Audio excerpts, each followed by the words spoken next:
एक समय की बात है जब जंगल के पास दो राजाओं के बीच युद्ध हुआ। उस युद्ध में एक की जीत और दूसरे की हार हुई। युद्ध खत्म होने के बाद दोनों राजाओं ने अपने अपने महल में चले गए, लेकिन युद्ध के समय बजाने वाले ढोल को ले जाना भूल गए और ढोल जंगल में ही रह गया।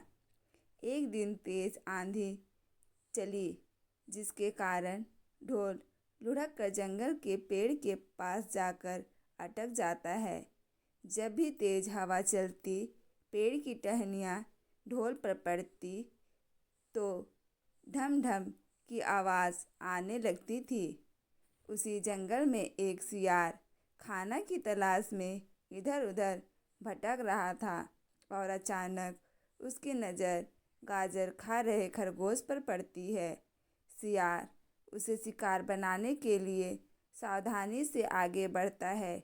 जब वह खरगोश पर झपटा मारता है तो खरगोश उसके मुंह में गाजर को फंसाकर भाग जाती है। सियार गाजर को मुंह से निकाल कर बाहर करके आगे बढ़ता है तो उसे ढोल की तेज आवाज़ सुनाई देती है। वह ढोल की आवाज़ सुनकर घबरा जाता है और सोचने लगता है कि उसने पहले कभी किसी जानवर की ऐसी आवाज़ नहीं सुनी है। जहाँ से ढोल की आवाज़ आ रही थी, सियार उस ओर जाता है और यह जानने की कोशिश करता है कि उड़ने वाला है या चलने वाला।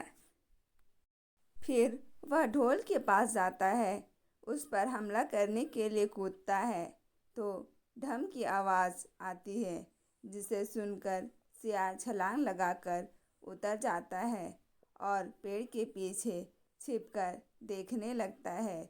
कुछ मिनट बाद किसी तरह की प्रतिक्रिया ना होने पर वह फिर से ढोल पर हमला करता है। फिर से ढम की आवाज़ आती है और वह फिर से ढोल से कूदकर भागने लगता है, लेकिन इस बार वह वहीं रुककर मुड़कर देखता है। ढोल में किसी भी तरह की हलचल ना होने पर वह समझ जाता है कि यह कोई जानवर नहीं है। फिर वह ढोल पर कूद कूद कर ढोल को बजाने लगता है। इससे ढोल हिलने लगता है और लुढ़कने भी लगता है, जिससे सियार ढोल से गिर जाता है और ढोल बीच में फट जाता है। ढोल के फटने पर उसमें विभिन्न तरह के स्वादिष्ट भोजन निकलते हैं, जिससे खाकर सियार अपनी भूख शांत करता है। सियार और ढोल की कहानी से हमें यही सीख मिलती है कि हर किसी चीज़ का एक निर्धारित समय होता है। जो हमें चाहिए वो हमें तय समय पर ही मिलता है। इसी तरह की ढेर सारी कहानी सुनने के लिए हमारे चैनल को सब्सक्राइब करें, ताकि हम आपके सामने और ढेर सारी कहानियाँ ला सकें।